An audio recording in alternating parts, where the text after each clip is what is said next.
Hello guys, સ્વાગત છે new બ્લોગમાં.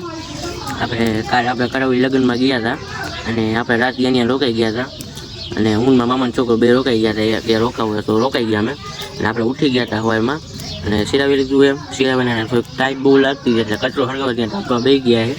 હવે આપણે તાપલો કઈ ભઠ્ઠો મસ્તનો હળગે અને મામાનો છોકરો એને ટાઈટ વાયા અત્યારે ફૂલ ટાઈટ વાયા બે ગયા અમે ટાપવા. અને આપણું બાઈક આપણા ફઈના ઘરે પડ્યું, અહીંયા લેવા જવાનું. અહીંયાથી આપણે ઘરે જાય, આપણે જાનમાં પરબાર અહીંયા જવાનું, કારણ કે કપડાં કોઈ લાવ્યા નથી. અમે બાઈક લેવા આપણે જઈએ. હવે આપણે ફઈના ઘરે આવતા રહીએ અને આપણું બાઈક લઈ લીધું એમ થોડીક વાર ચાલુ કરી દીધું, કારણ કે હું હવાનું કરવો ઠંડી વાતાવરણ એટલે ઠંડુ કરી નાખીએ, ઓલા ગરમ કરી નાખીએ આપણે, એટલે ગરમ થઈ જાય પછી આપણે નીકળીએ. હવે તમે નીકળી ગયા હવે અને રબાજ આપણને ભેગા આપી દીધા ને આપણે હવે ખીજરિયા પહોંચ્યા છે. હવે ઘરે જાય આપણે નાઈ બાઈને હવે જાન ભેગા આપણે જાય અહીંયા પરબાર પૂછી લેવાનું.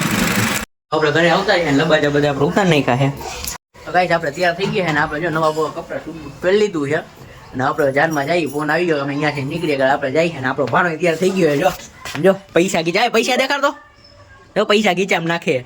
મામાનું બિચાન કરી નાખ્યું, 1500 રૂપિયા કરી નાખ્યું. પૈસા લઈ લીધા. હવે લાડનો બ્લોગ આવીને પૂરો.